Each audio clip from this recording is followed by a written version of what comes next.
So to start with, I've decided to put $200 in. I had some cash that was in my wallet that's I haven't needed to spend.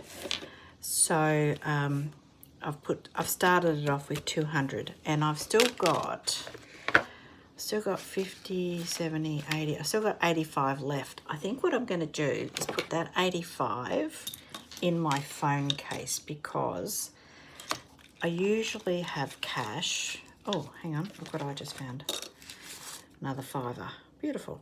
I usually have some cash with me in the phone, in the case, because if I'm traveling to Melbourne, if I'm, in the city, I need a drink, or I usually take a drink with me, but if I need to purchase anything, I mean, occasionally who can resist a trip to Haig's Chocolates, but I've always got cash in here just in case I need to go in even to buy a loaf of bread when I'm at the shops or whatever.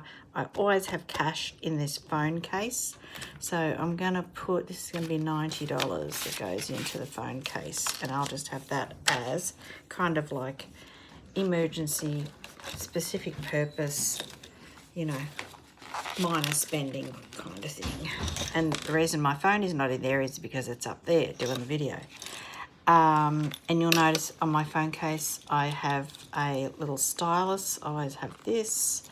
I clip it and unclip it, and I can muck around with my phone, particularly if I'm on the train or whatever, or in the car.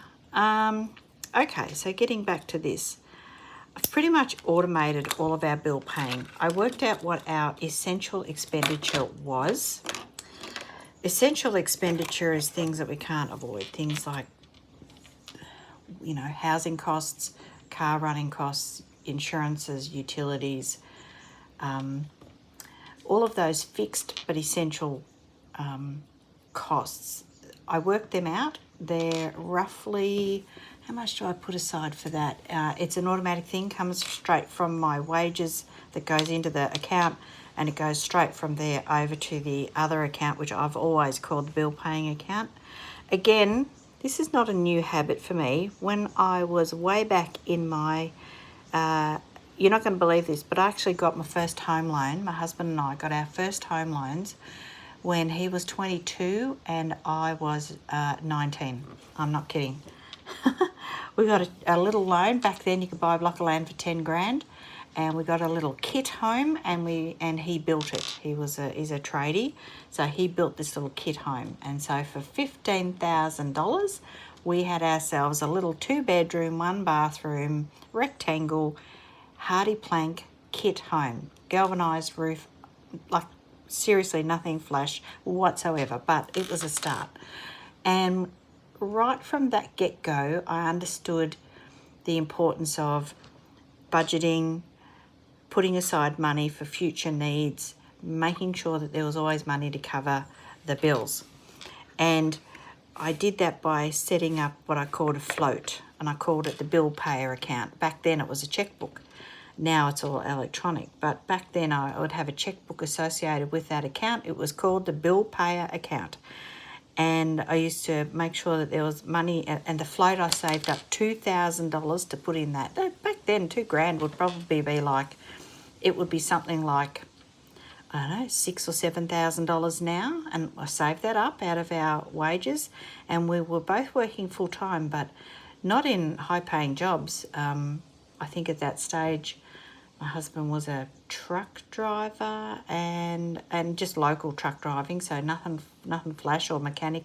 He was working as a mechanic or a truck driver, and I was just working in office admin, so neither of us were earning a lot of money.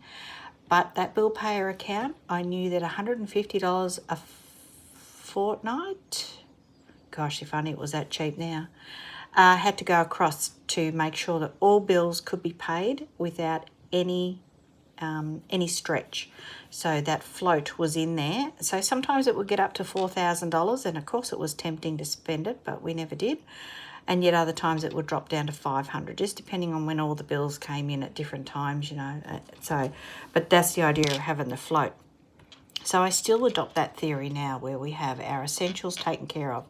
So these days our essentials, I think it's around about $1,200 per fortnight goes over to what I still call the bill payer account, and I have everything taken out of that card that is linked to that account.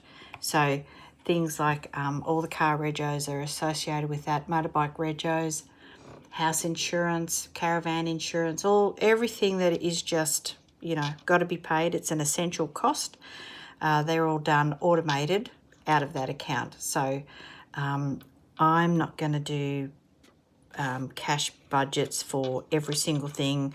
I'm not setting up sinking funds. I'm not complicating this. This is absolutely not what I'm interested in. I want a system that's pretty seamless, pretty well automated, and I don't really want to have to adjust anything unless I've got to adjust a figure. Maybe one of the insurances changes and I've got to just adjust the figure.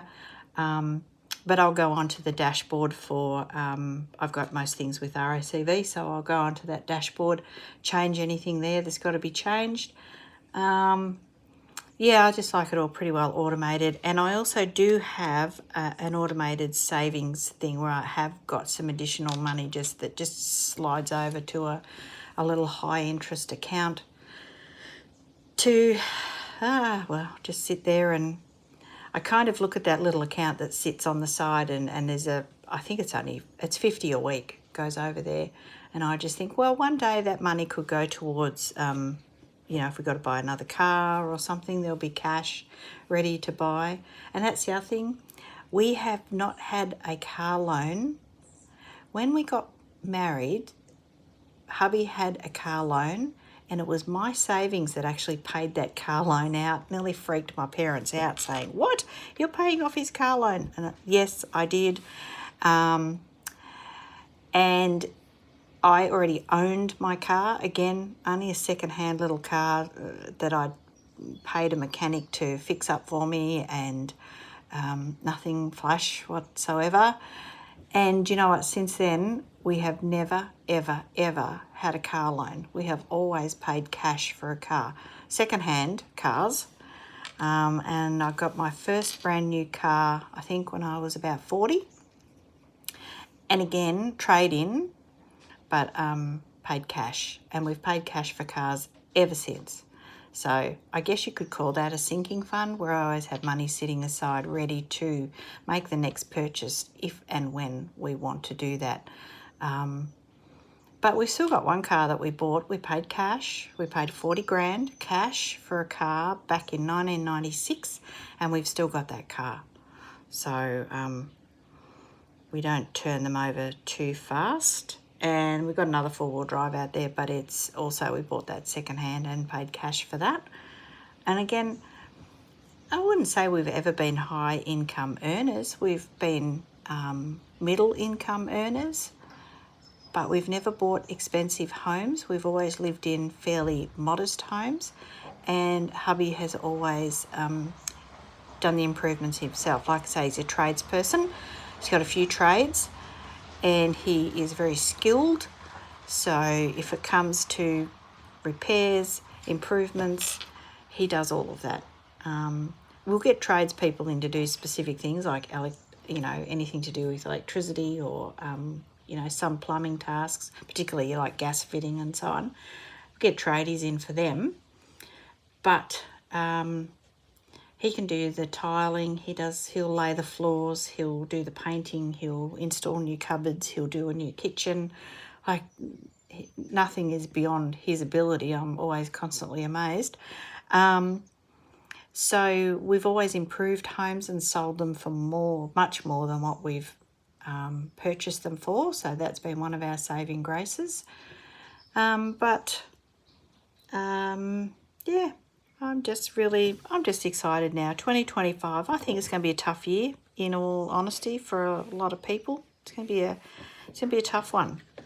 And I work in the financial industry. Well, kind of. I work as a financial counsellor, and I know already the types of phone calls that we're getting and the type of presentations. And I'm pretty certain, unfortunately, that 2025 is going to be a tough one for a lot of people. And I well, it's not that I'm going to capitalise on it. That's not correct at all. But what I'm going to do is capitalise on my income and bunker down a little bit, control the expenses, be really critical about what the money is being spent on. I'm not a big shopper around of deals. I tend to stick what my banking is in with one bank, and the insurances are with one company because, you know, lifelong member, get the years of membership discounts and also get multi-policy discounts. Recently I did have to make a claim because the electricity was out for 3 days, so I lost everything in the fridge and freezer. And because, you know, we have a good history of, I think we've only ever made one other claim. Anyway, they just paid out straight away and no questions. In fact, they paid more than I even asked for, so I was pretty happy with that. So here we go, the beginning of 2025, a savings goal of 7,200. I've written it in here to help keep me on track. And I've got this little calendar at the beginning here, and I don't think I'll cross out the days I put the money in, or maybe I will, I'll see how I go. Other than that, I want to cross off the month when I've done that month and we're on to the next one, and I want to see this all crossed out at the end of 2025, and I want to see all the cash in here. So this will be an interesting year, bit of fun, I think, bit of a challenge, and also just a visual focus on some savings that I haven't had for a fair while, so this will be good. So you are welcome.